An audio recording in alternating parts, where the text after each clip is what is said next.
ابھی جو بدعت کی تعریف کی گئی ہے اس میں نبی کریم صلی اللہ علیہ وسلم کا ارشاد یہ ہے کہ من احدث فی امرنا ھذا ما لیس منہ فہو رد۔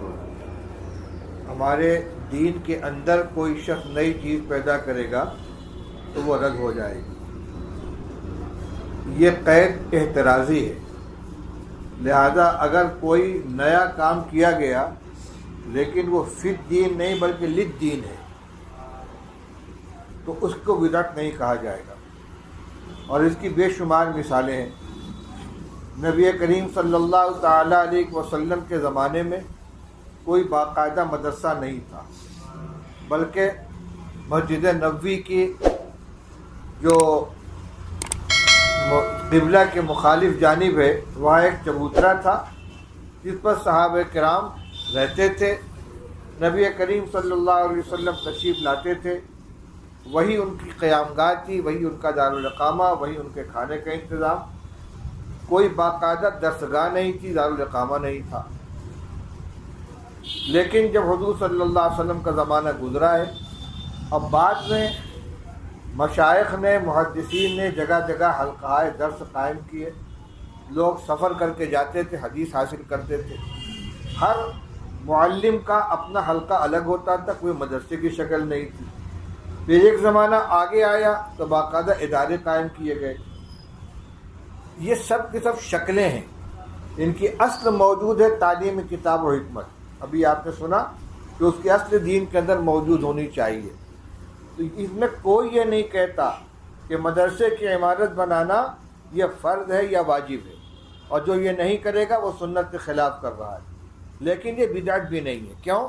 اس لیے کہ ایک کام جو اصل کے اعتبار سے دین ہے اس کو انجام دینے کے لیے یہ طریقہ اختیار کیا گیا، یہ راستہ اپنایا گیا ہے۔ مسجد، پختہ مسجدیں رسول اللہ صلی اللہ علیہ وسلم کے زمانے میں نہیں تھی، پختہ مسجد بنائی گئی۔ آج مسجدوں میں فرش بچھایا جاتا ہے، حضور کے زمانے میں کوئی فرش نہیں تھا۔ روشنی کا انتظام کیا جاتا ہے، پنکھا لگایا جاتا ہے۔ یہ سارے کی ساری چیزیں للدین ہیں، دین کے عمل کو فروغ دینے کے لیے، اس کے اندر سہولت پیدا کرنے کے لیے۔ یہ بات اس لیے کہہ رہا ہوں کہ جب مبتدعین کے سامنے یہ روایت پیش کی جاتی ہے کہ دین میں کوئی نیا کام بڑھاؤ گے تو وہ بدعت ہو جائے گی، تم میلاد کرتے ہو، فاتحہ کرتے ہو، تیجا چالیسواں کرتے ہو، اور جو اس کو نہ کرے تم اس کو وہابی کہتے ہو، تو کہتے تم نے مدرسہ قائم کی تو بدعت ہے۔ حضور کے زمانے میں کہاں تھا؟ مسجد پختہ بناتی تو بدعت ہے۔ یہ فرق سمجھانے کی بات ہے کہ کوئی حضور صلی اللہ علیہ وسلم کے زمانے میں جو کام دین کے اندر تھا اس کی مدد کے لیے اگر کوئی راستہ اختیار کیا جاتا تو وہ بدعت نہیں ہے، اور تم جو عمل کر رہے ہو تم اس کے خلاف کرنے والے کو وہابی کہتے ہو، بدعقیدہ کہتے ہو۔ علامہ انور شاہ کشمیری رحمۃ اللہ علیہ نے بہت اچھی بات فرمائی ہے کہ ایک رسم اور ایک بدعت۔ شادی کے اندر جتنے کام کیے جاتے ہیں وہ سب رسومات میں آتے ہیں، اور غمی کے موقع پر جتنے کام کیے جاتے ہیں وہ سب بدعات کے اندر آتے ہیں۔ بدعتیوں کے یہاں میت کے انتقال کے بعد دوسرے دن کچھ خاص طریقے پر ایصال ثواب کا اہتمام کیا جاتا ہے، تیسرے دن کچھ کیا جاتا ہے، پھر 10ویں دن 10واں منایا جاتا ہے، 40 دن بعد 40واں منایا جاتا ہے، اور اسی طرح 1 سال بعد برسی منائی جاتی ہے۔ اور یہ ان کا امتیاز ہے، اگر کوئی نہیں کرے گا تو وہ وہابی کہلائے گا، بدعقیدہ کہلائے گا، گویا اس کو دین کا حکم سمجھ رہے ہیں، اس لیے ان کو بدعات کہا جائے گا۔ اور شادی کے موقع پر کوئی باجا بجا رہا ہے، کوئی گھوڑا پر سواری کرا رہا ہے، کوئی لمبی چوڑی دعوت کر رہا ہے، اس کو کوئی دین نہیں سمجھتا، اس کو دین سمجھ کر نہیں کیا جائے، لہٰذا یہ بدعات ہے۔ یہ رسم و رواج ہے، اسراف کی بنا پر، فضول خرچی کی بنا پر، اور دیگر لغو امور میں مبتلا ہونے کی بنا پر ان کو منع کیا جائے گا۔ فوٹوگرافی حرام ہے، ناچ گانا حرام ہے، میوزک بجانا حرام ہے، تو یہ دین سمجھ کر نہیں کیا جاتا، لہذا اس کو رسم و رواج کہا جائے گا۔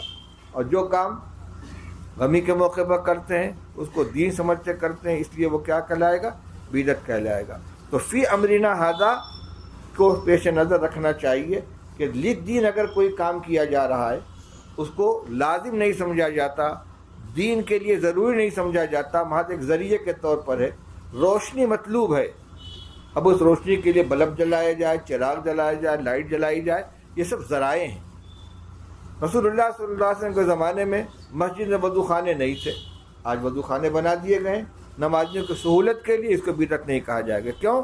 یہ نماز کی مدد کے واسطے ہیں، تو اس کا فرق رہنا چاہیے۔ ہاں عبادت کے سلسلے میں کوئی نئی چیز آدمی لے آئے گا تو بدعت ہو جائے گی۔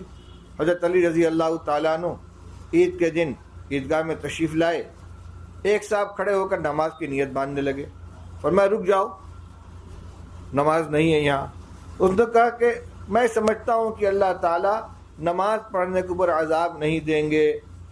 آپ نے فرمایا میں بھی جانتا ہوں کہ اللہ تعالیٰ نماز پڑھنے پر عذاب نہیں دیں گے، لیکن عیدگاہ میں رسول اللہ صلی اللہ علیہ وسلم نے نہ عید کی نماز سے پہلے نماز پڑھی ہے، نہ عید کے بعد نماز پڑھی ہے۔ تو یہ عبادت کے عمل کے اندر تم اپنی طرف سے ایک نئی چیز شامل کر رہے ہو، یہ بدعت بن جائے گی۔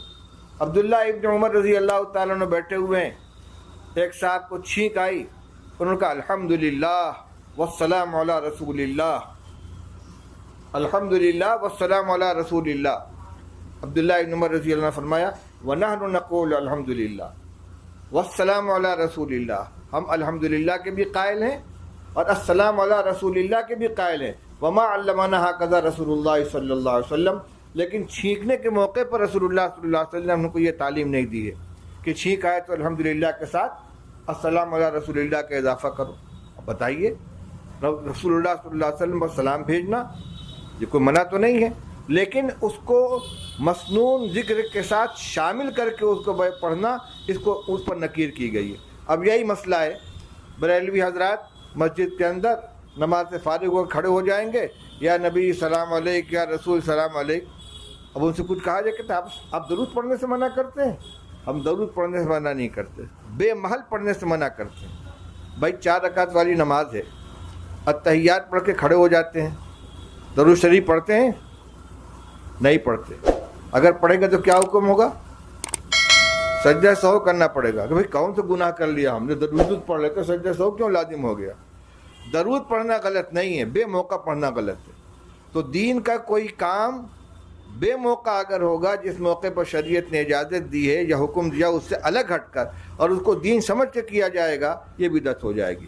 تو یہ نزاکت ذہن کے اندر رہنی چاہیے، اور خاص طور سے آپ علماء کرام کو، کیونکہ جو اہل بدعات ہوتے ہیں وہ اس طرح کی چیزوں سے جھانسا دیتے ہیں۔ تو آپ للدین اور فی الدین کا فرق بھی سامنے رکھیں، اور پھر یہ کہ کون سا کام دین سمجھ کے کیا جا رہا ہے، کون سا کام سہولت اور آسانی کے لیے کیا جا رہا ہے۔